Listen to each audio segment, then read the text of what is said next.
How many more curious questions am I going to have to answer today? Rachel Morgan wondered, her hands gripping the wheels of her chair a little tighter as she rolled through the small zoo's gate. The laughter of children echoed across the walkways, a sound that usually felt cheerful, now edged with a sense of unease in her ears. Just 3 weeks ago, she had walked like anyone else. Now, this wheelchair, temporary, yet inseparable from every outing, seemed to cast a spotlight on her, drawing stares and unsolicited questions wherever she went. Rachel had experienced this before.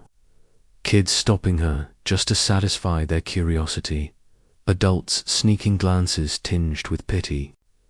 Each time, she reminded herself to stay patient, yet deep down, a low simmer of frustration lingered like a stubborn scratch that wouldn't heal. Today, she didn't know if another round of interrogation awaited her, or if she even had the patience left to smile through it. The wheels of her chair squeaked softly against the cobblestone path as Rachel made her way toward the cafe where David was waiting. But another thought echoed persistently in her mind. When would people see her as a person rather than just a wheelchair? Rachel Morgan, 39, had never imagined that one day she would see the world from a lower angle than everyone else. A few weeks ago, her left leg began aching for no apparent reason, turning once familiar steps into a daily challenge. Walking just a few hundred meters felt like carrying extra weight. Her leg didn't always respond the way she wanted, and a quiet worry about her health silently crept into her mind. The doctors hadn't yet pinpointed the exact cause, only that she needed to reduce pressure on her leg and maintain mobility to prevent further deterioration, to help her navigate longer distances. Her physical therapist recommended a temporary wheelchair. At first, Rachel hesitated. Part of her pride resisted the idea, and part of her feared the stares, those curious or pitying looks from strangers. But David, her husband, quickly found a compact wheelchair that fit her frame, easy to maneuver in tight spaces and convenient for outings. The chair was more than just a tool for mobility. It was a new challenge, learning how to steer, mastering tight turns, controlling speed while staying safe. Rachel was determined not to let the wheelchair turn her into someone dependent. Each day, she practiced pushing herself around the living room, navigating obstacles like chairs and low tables, and carefully descending gentle ramps. Once confident, she ventured to the nearby shopping center, testing her control in crowded spaces. Every rotation of the wheels became an opportunity to adapt her body and a test of patience, flexibility, and the resilience needed to endure curious glances from passers-by, though temporary. The wheelchair had already become inseparable from Rachel's daily life. It was a helpful companion, but also a constant reminder of the lingering pain in her leg and the fragility of her body. She learned to accept inconvenience, manage frustration, and, above all, protect her dignity and privacy. Rachel knew that the wheelchair would bring not only physical challenges but emotional ones as well. In public, she often felt the eyes of others tracking her in ways she had never experienced before, curious looks, unasked questions filling the air, and occasionally judgment or pity. She reminded herself that this was a period to learn how to stand tall, not just physically, but emotionally. For Rachel, the wheelchair wasn't merely a temporary mobility aid. It was a challenge, an ally, and a mirror reflecting her innermost thoughts, patience, personal limits, and how she would confront the curious or judgmental eyes of the world. As she pushed forward on her wheelchair today, Rachel knew she was embarking on a new journey, one full of challenges, but equally rich with valuable lessons. On the weekend, Rachel and David decided to spend a leisurely day out, visiting a small zoo not far from their home. The sky was clear, sunlight poured softly across the pathways, mingling with the earthy scent of dried grass and the sweet aroma of fruit from nearby vendors. The space felt calm and detached from the usual city chaos, offering a rare sense of relaxation. Rachel rolled her wheelchair along the paved paths, feeling each turn of the wheels grind softly against the hard surface. She enjoyed taking her time to observe everything around her: birds singing in the enclosures, families laughing, the wide-eyed wonder of children gazing at gentle animals. Though worries about her leg and her health lingered at the edge of her mind, this moment allowed her to temporarily forget the pain, leaving only a fragile sense of peace. David stopped at a small coffee stand, smiling warmly at Rachel. He leaned down, placing a reassuring hand on her shoulder, and said softly, "I'll be right back. Just sit and relax. Be careful with the chirayi. Know you're still practicing, but you're doing really well."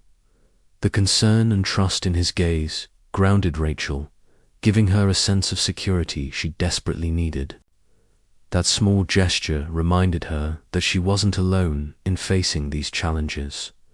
Rachel nodded, returning a faint smile, leaning back just enough to get comfortable in the chair, and took a deep breath, soaking in the surrounding calm.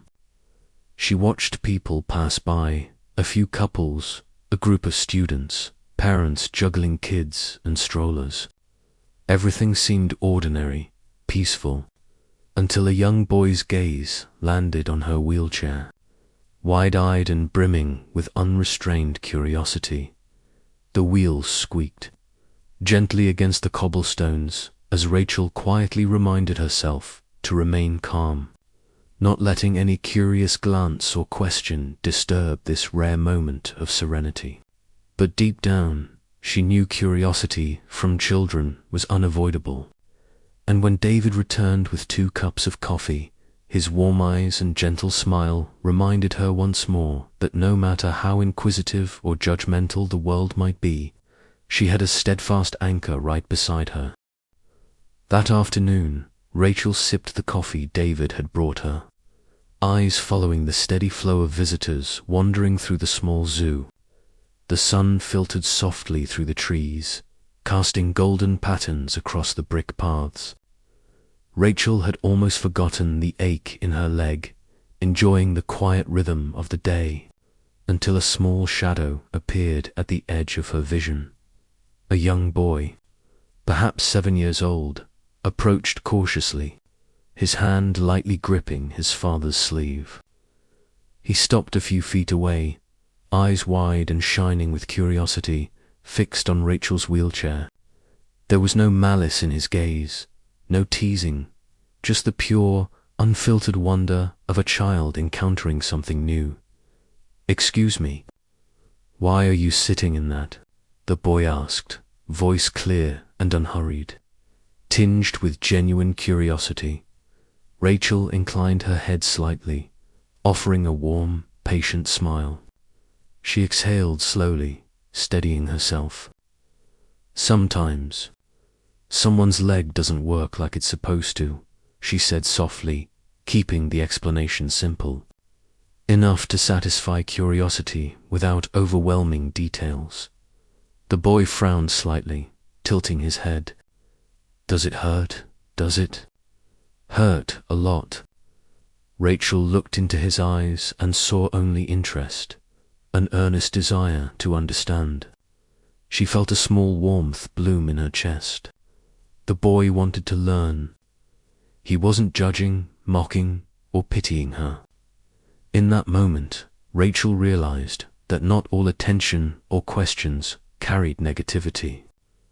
Children, she reminded herself, are often just seeking connection.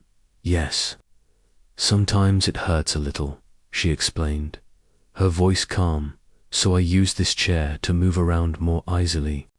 But I can still get around on my own with it. She added the last part quickly, wanting to convey that she was not helpless, even in this temporary state. The boy's eyes sparkled with interest. He reached out a small hand to lightly touch the wheel, as if trying to feel how it worked. Rachel's gaze softened. She felt a tiny, quiet joy in his unassuming curiosity. It was a moment of human connection, simple, pure, and strangely comforting. "Does it make you go faster?" the boy asked, leaning closer, "or slower?" Rachel chuckled softly. "It's different.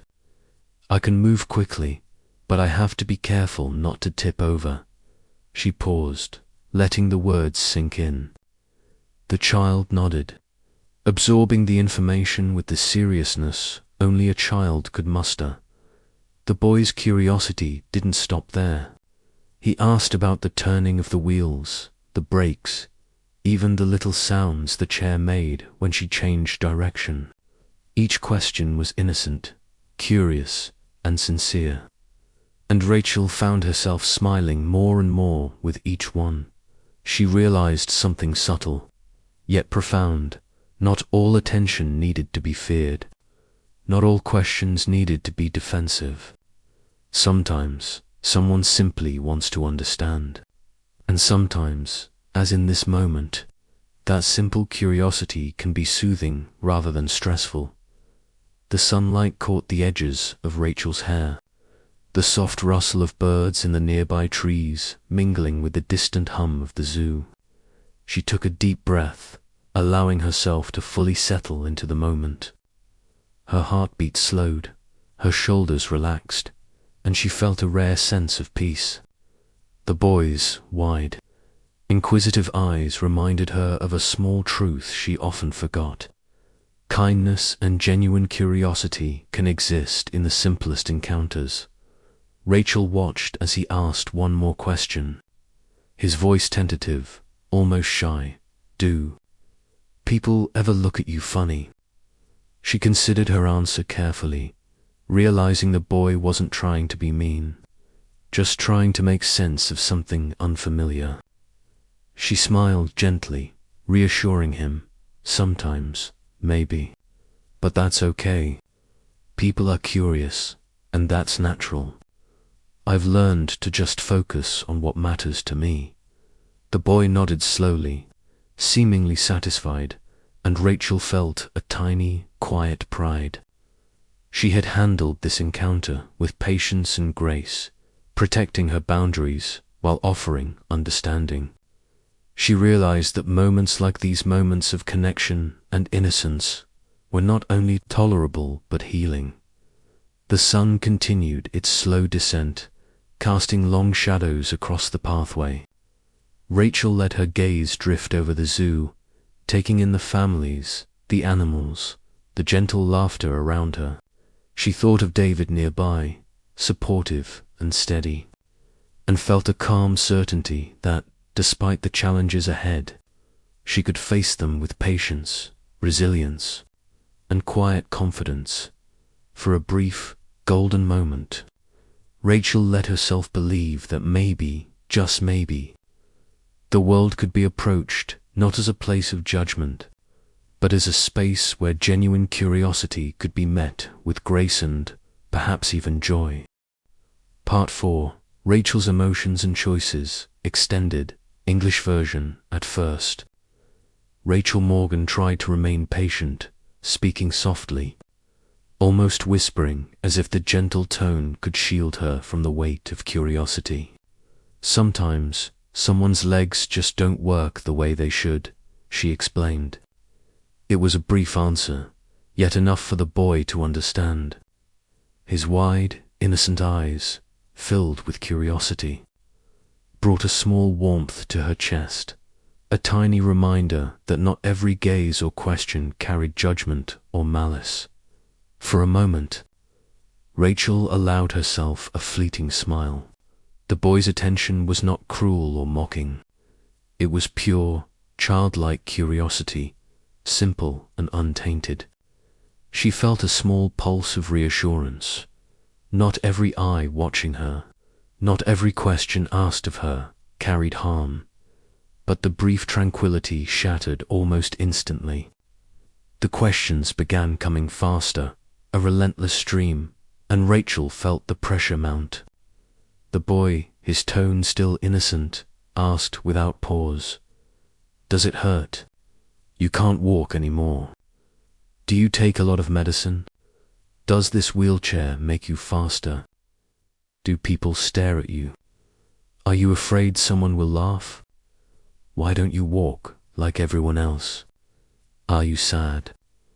Each question, once seemingly harmless, now pressed down on her like an invisible weight. Her body ached from a long day of physical therapy and continuous activity, but the mental strain was heavier. She had not fully come to terms with her condition herself, yet here she was, expected to become a teacher, a guide explaining her pain and limitations to an endlessly questioning child. Her chest tightened, her breath grew shallow, and her mind felt taut, stretched thin across an emotional precipice next to the boy. His father remained a silent observer, a small, careless smirk curling at the edge of his lips, as though encouraging the questions, urging his son to continue prodding. Rachel felt the sting of indifference, the weight of a world that refused to acknowledge her autonomy. The pressure slid from her neck down into her stomach, coiling around her in quiet, invisible loops of tension. Her hands clenched the wheelchair rims, her pulse thundering. "I am not a display. I am not an exhibit." She inhaled deeply, closing her eyes for a moment, seeking a brief refuge in her own breath. Yet even in that small sanctuary, the questions kept coming, unrelenting. The patience she had relied on, the quiet endurance she had cultivated, was running thin, fraying at the edges. Her dignity, so carefully preserved, threatened to crumble under the steady pounding of curiosity she had not asked for. A wave of clarity swept through her. She realized that strength was not always measured by endurance alone. Sometimes strength meant setting boundaries. Strength meant protecting one's inner life from intrusion, saying no to questions that stripped away privacy and peace without a word. Without acknowledgement, Rachel leaned slightly forward, her hands gripping the wheelchair rim with deliberate force, and she began to push away. Each rotation of the wheels brought a small, satisfying release, a shedding of the invisible weight that had pressed down on her shoulders. She moved not in fear nor in shame, but with quiet assertion, reclaiming the right to her own space. Relief came in small, almost imperceptible waves. For a brief moment, the chatter of the zooth, distant calls of birds, the faint laughter of children, the rustle of leaves in the warm breeze felt like a shield against the world. She had survived the onslaught of questions. She had protected her dignity.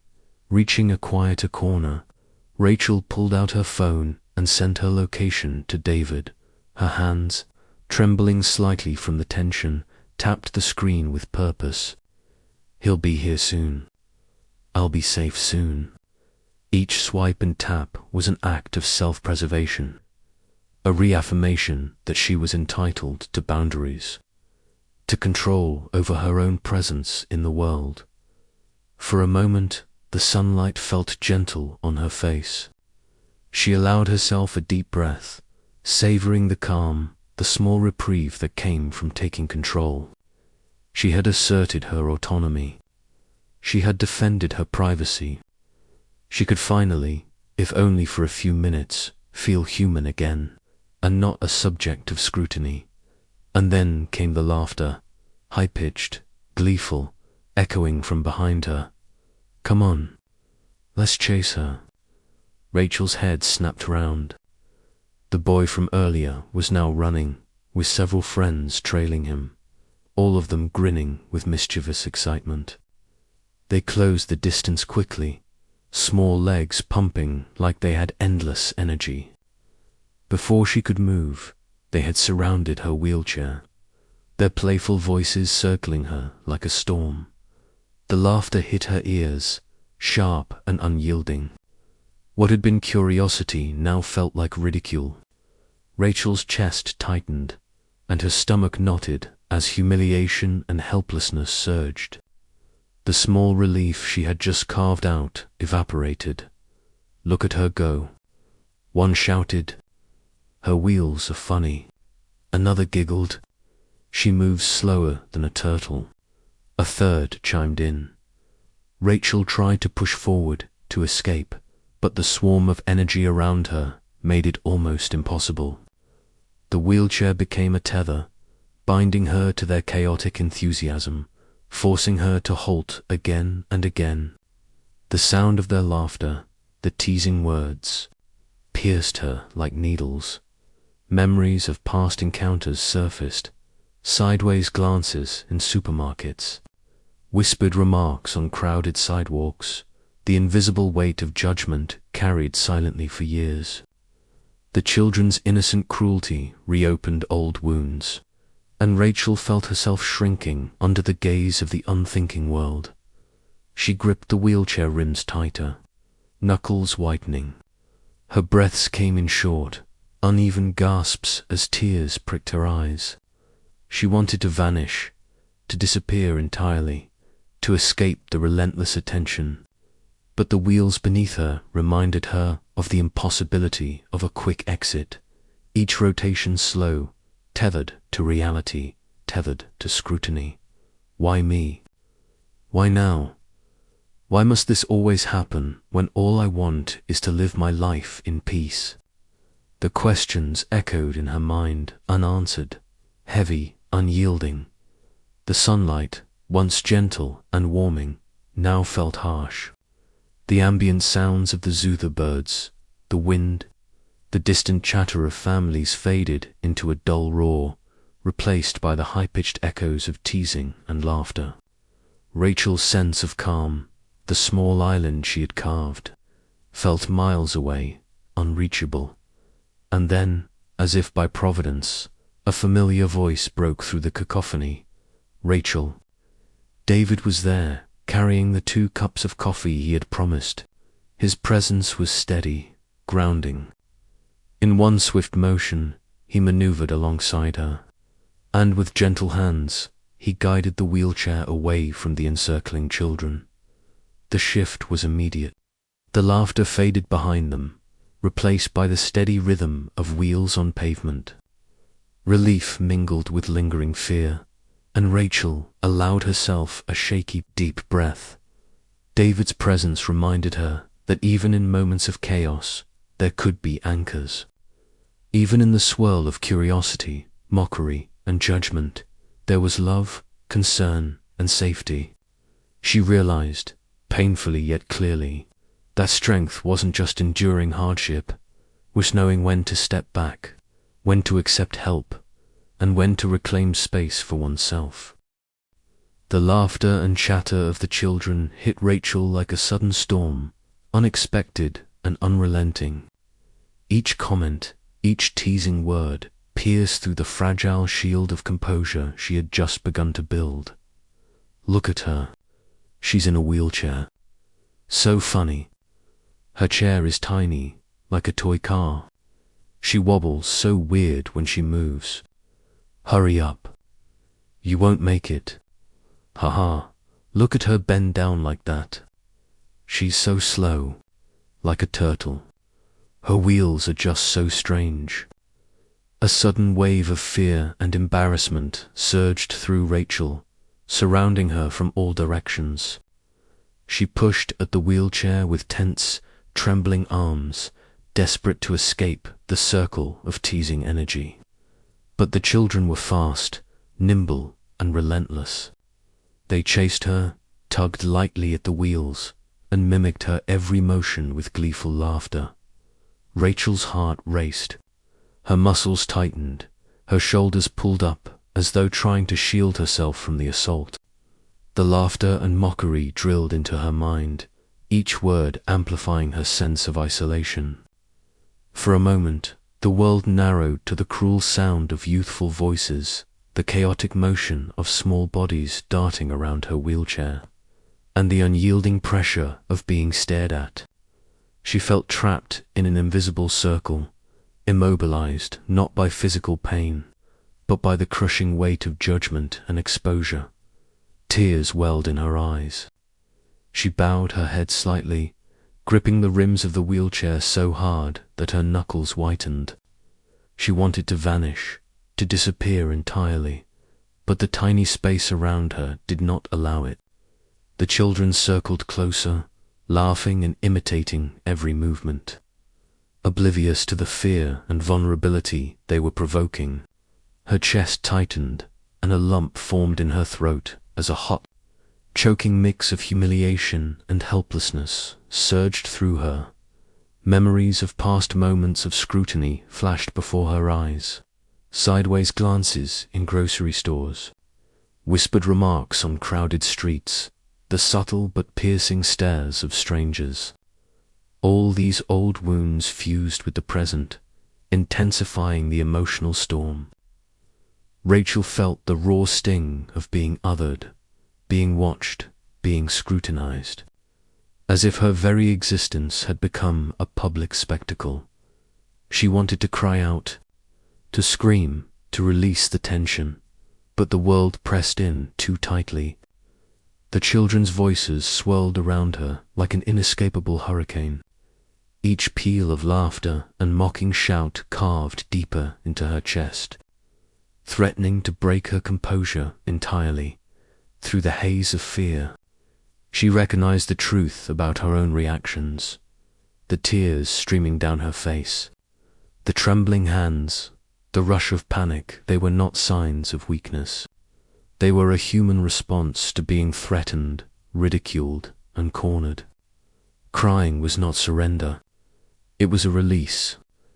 It was a recognition of vulnerability and a path toward reclaiming strength. Each teardrop was a small acknowledgement of pain, yes, but also a spark of resilience. Rachel took a deep, deliberate breath, trying to stabilize the rhythm of her pulse, to anchor herself amid the chaos. Her mind clung to fragments of strategy, scanning the area for a way out, a gap in the circle she could exploit. Her fingers dug into the rims of the wheelchair with renewed determination, feeling the tactile resistance as the wheels rolled over uneven pavement, each rotation a step closer to freedom.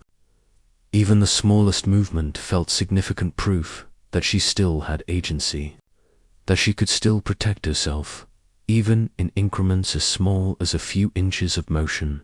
The sunlight, streaming through the leaves above, touched her tear-streaked cheeks, casting patches of warmth across her skin.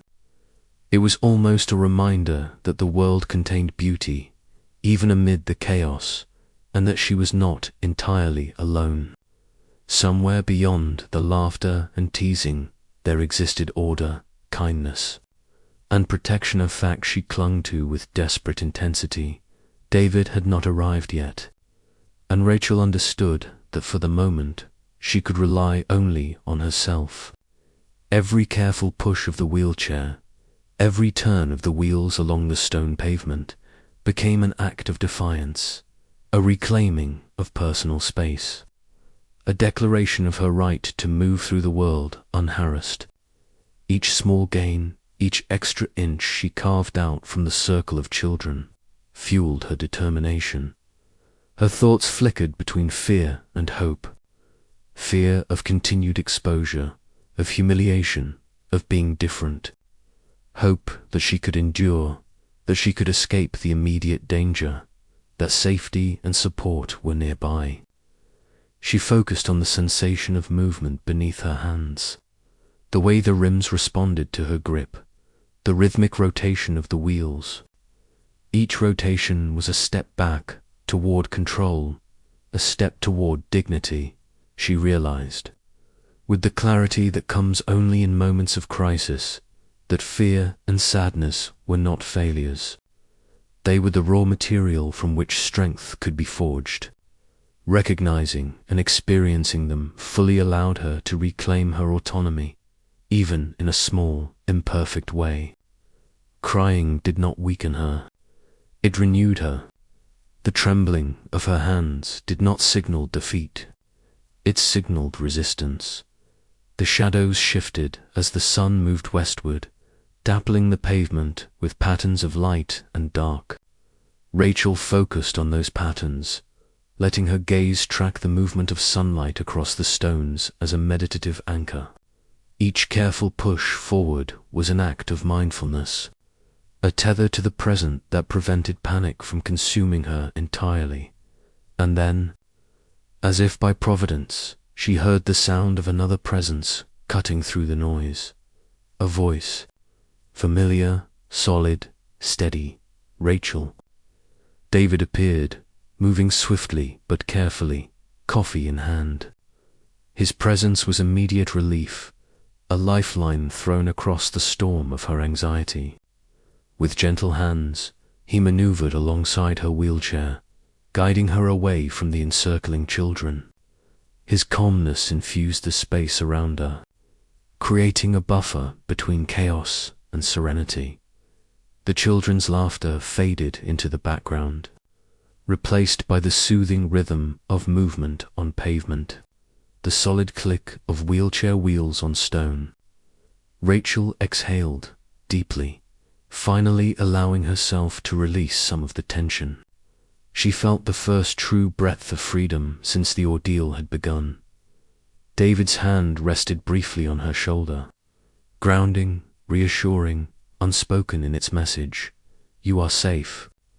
You are protected. You are not alone. The warmth of his presence, the reliability of his support, reminded Rachel that even amid chaos, there could be anchors. Even when exposed to cruelty and thoughtless curiosity, there was care, and there was love. Through tears and trembling, Rachel allowed herself to absorb this comfort. She realized that true strength was multifaceted. It was not merely endurance of physical pain, nor a stoic tolerance of the cruelty of others. True strength also meant recognizing one's limits, asserting boundaries, relying on trusted allies, and giving oneself permission to be human. It meant moving forward, one careful rotation of the wheelchair at a time, with awareness, with courage, and with self-respect intact. The sunlight warmed her face. The wind carried the scent of the late afternoon, the hum of distant conversation, and the faint cries of animals in the zoo beyond. These sounds, once threatening, now felt distant, manageable. Rachel allowed herself a slow, deliberate smile, fragile but real. The immediate danger had passed, but the lessons remained: boundaries, self-care, resilience, and the quiet, sustaining power of love and support. She could feel it in her bones. There would be other days like this, moments of scrutiny and exposure, waves of fear and embarrassment.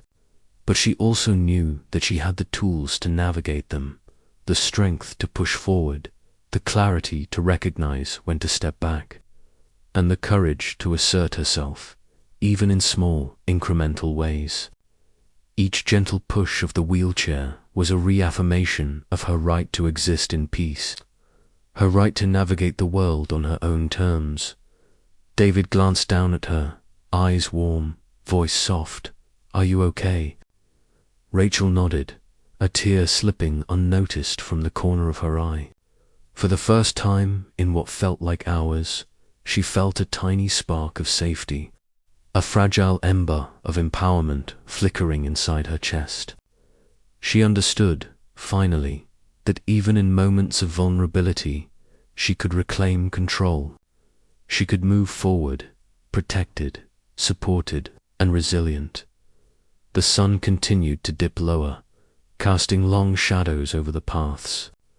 Rachel rolled forward slowly, deliberately, each motion a small victory. Around her, the zoo continued unabated, children laughing, parents chatting, life moving in its chaotic rhythm. And in that chaos, Rachel found a quiet corner of power, a space where she was herself, where she could breathe, and where, for the first time that day, she truly felt the possibility of peace. Rachel's hands trembled as she gripped the rims of her wheelchair. Every rotation a tiny battle against the laughter and mockery swirling around her. Her heart pounded in her chest like a frantic drumbeat, her muscles tight and unyielding, coiled with tension. The children's teasing, once distant and manageable, now felt like a thick, suffocating fog, clouding her awareness of the world around her.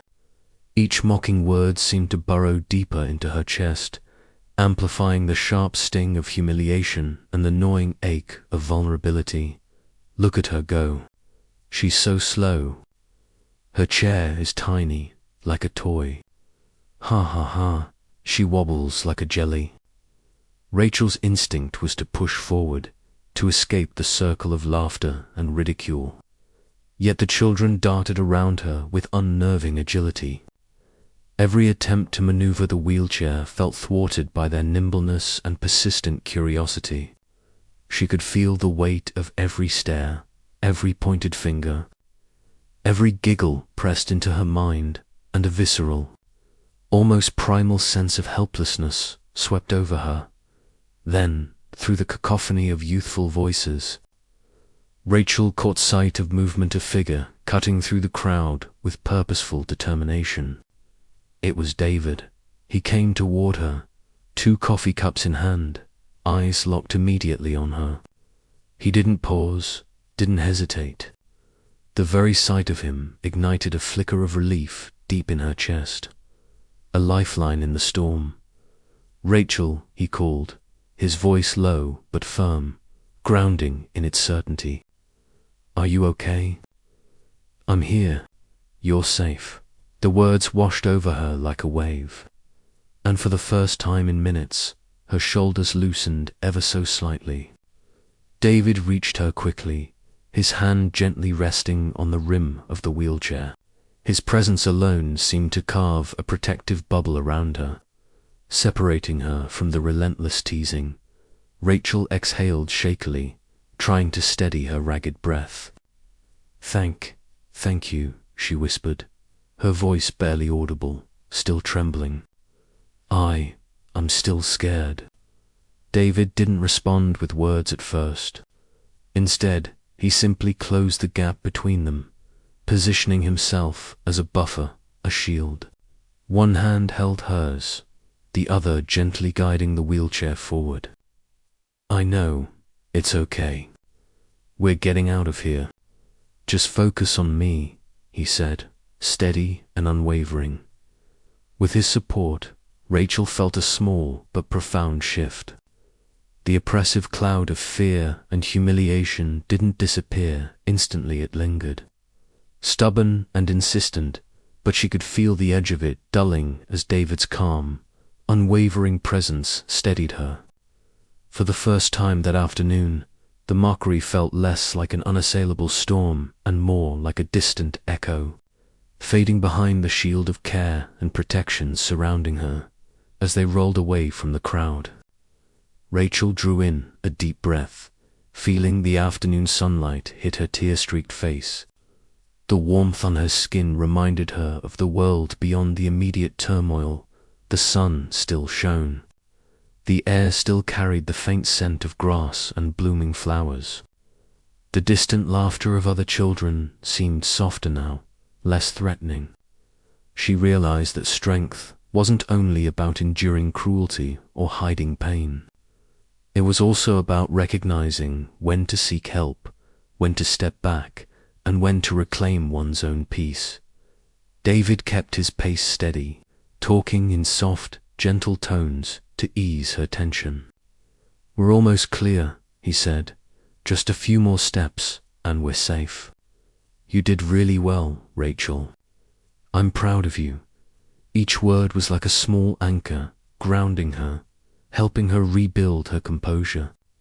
With every turn of the wheels, Rachel felt a creeping sense of relief, subtle yet powerful, freedom from the relentless pressure, from eyes that didn't understand, from a situation that had felt impossible to navigate alone. Each inch of movement forward was a reaffirmation of her agency, a reclaiming of control over her body, her space, and her dignity. Though the sting of recent fear lingered in her chest, she felt the faint glow of empowerment returning. She realized that her strength wasn't diminished by trembling hands or tears. In fact, acknowledging her vulnerability had been part of the process of regaining control.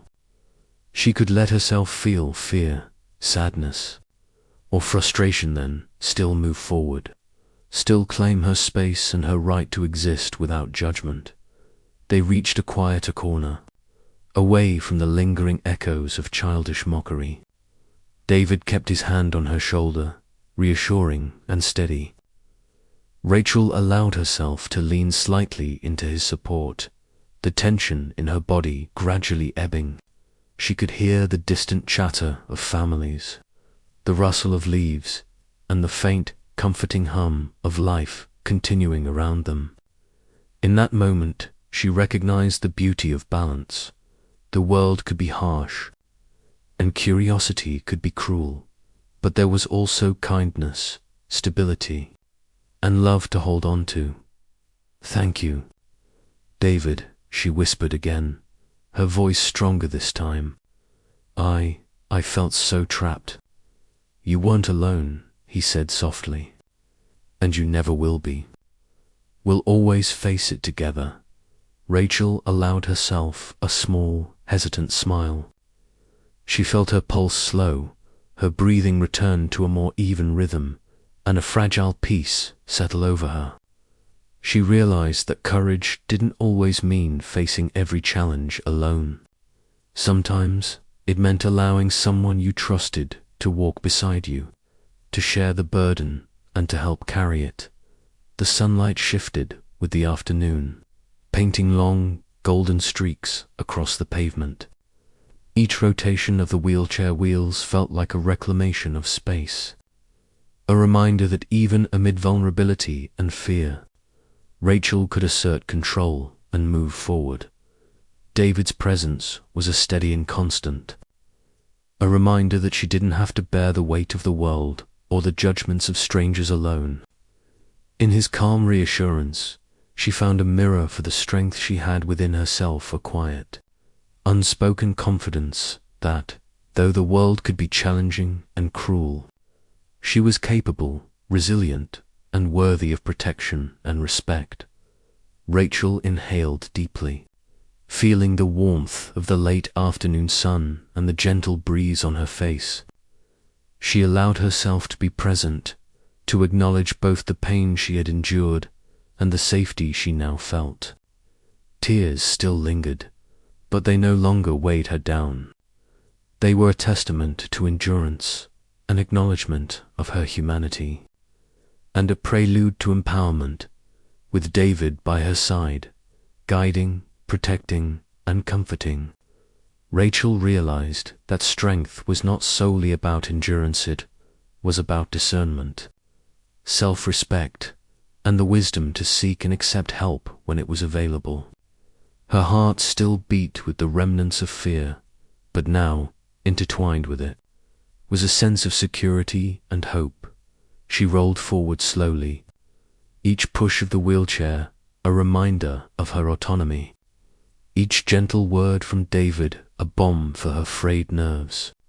The world was still vast, still unpredictable, still capable of cruelty, but she had found her anchor, her shield, and her sanctuary in the presence of someone who truly cared. The sun dipped lower, casting a soft golden glow over the paths, illuminating Rachel's tear-streaked face with warmth and promise. In that glow, she recognized the lesson of the day. True strength was not the absence of fear, but the ability to act despite it. True courage was not solitary. It was shared, nurtured by love, support, and the recognition of one's own limits. Rachel exhaled slowly, a deep, grounding breath, feeling a faint smile curl across her lips. Though still slightly trembling, she felt lighter, more centered, more herself. She had survived the storm, reclaimed her dignity, and understood, in the deepest sense, what it meant to protect both her body and her spirit. As they continued moving toward the exit, Rachel knew that the lessons of the day would remain with her, about boundaries, about resilience, about asking for help, and about the quiet, sustaining power of being truly seen, supported, and loved. Her journey was far from over, but for the first time that afternoon, she felt a profound sense of peace, a sense that, even in vulnerability, she could find strength, freedom, and the courage to face whatever came next. And in that moment, with the sun casting long, soft rays across the path and David's reassuring presence by her side, Rachel smiled fully, knowing that her strength was not diminished by tears or fear. On the contrary, it had grown, tempered by experience and illuminated by love. Part 7, Fatigue and Reflection, Extended English Version. Rachel slowly maneuvered her wheelchair through the familiar doorway of her home, each turn of the wheels feeling heavier than the last. The sunlight filtering through the living room windows cast long, mellow shadows across the floor, but Rachel barely noticed. She guided the chair into her bedroom with deliberate slowness, finally letting the door click shut behind her. The familiar quiet of her home felt almost alien after the chaos of the afternoon. Sliding the wheelchair aside, she collapsed onto the bed, letting her body sink into the soft mattress. Every muscle seemed to ache, a lingering reminder of the physical strain she had endured throughout the day. Her hands still rested on the rims of the wheelchair, as if holding on to the last threads of control she had over the day's events. She stared out the window at the late afternoon sky, a pale wash of orange and gold, and tried to make sense of the storm that had passed. Exhaustion wrapped around her like a heavy blanket, not just physical, but mental, emotional, almost spiritual. Her legs throbbed with the familiar ache that had plagued her for weeks, but it was nothing compared to the relentless tension and anxiety she had felt while surrounded by curious, teasing children. Her mind replayed the rapid-fire questions, the laughter, the mocking tones, and she could still feel the oppressive weight of eyes on her. Dissecting her movements and judging her worth, Rachel's thoughts spiraled inward. Why had it felt so impossible to simply exist in public today? Why were people so oblivious to the feelings of others, so quick to judge or mock without understanding? Why had her body's vulnerabilities suddenly made her the target of ridicule, even from innocent curiosity turned cruel? She let herself close her eyes, pressing her fingers gently against her temples. Every nerve ending felt raw. Every memory of the teasing pinged sharply in her mind, leaving an ache that was neither purely physical nor purely emotional. It was a blend of humiliation, fear, and fatigue. She thought of the little boy's eyes, at first curious, at last invasive, of the other children laughing and circling around her, of the man who had watched silently, allowing it all to unfold. Every image coalesced into a vivid mosaic of discomfort and stress. Rachel exhaled slowly, her chest rising and falling in a deliberate rhythm as she tried to anchor herself. She reminded herself that it wasn't weakness to feel vulnerable. It wasn't shame to acknowledge fear. The small, creeping panic, the humiliation, the sense of being trapped, they were all valid reactions to an exhausting day. The real challenge was not in denying these feelings, but in sitting with them, letting them pass, and finding a path back to equilibrium, her gaze drifted to the soft light streaming across her bedroom floor. Dust motes floated lazily in the sunbeams, drifting without concern, untouched by judgment or scrutiny. Rachel thought about how simple and untroubled they seemed. How had her existence, in the outside world, become so scrutinized, so exposed, when at home she could simply breathe? The wheelchair sat quietly in the corner of the room, a reminder of the day's physical reality and the challenges that came with it. It had been her companion, her support, but also a symbol of vulnerability. She touched the rim gently, tracing the familiar contours with her fingertips. It was not just a tool for movement. It had been her armor, her instrument of independence. Yet today it had also felt like a beacon drawing unwanted attention. Rachel let her mind wander to David. She imagined his calm, steady presence beside her in the zoo, his firm but gentle guidance through the chaos. The memory brought a small measure of comfort, a reassurance that even in the midst of fear and scrutiny, there were anchors in her life, people who saw her, respected her, and cared for her. A slow, heavy sigh escaped her lips. Her eyelids drooped, but sleep did not come. Instead, she lay there, letting thoughts and feelings drift in and out, examining them without judgment. She reflected on the boundaries she had set, the courage it had taken to leave the children behind, to reclaim her space, to assert her right to peace. The lesson was clear. Strength was not endless endurance. Strength was knowing when to walk away, when to protect herself, when to lean on those who truly cared. Yet a flicker of doubt remained, gnawing quietly in the background. Would she ever reach a point where the outside world no longer had such a hold on her emotional state? Could she learn to exist publicly without flinching, without bracing for ridicule or unwanted questions? The thought of vulnerability still made her chest tighten, but this time it was tempered with resolve.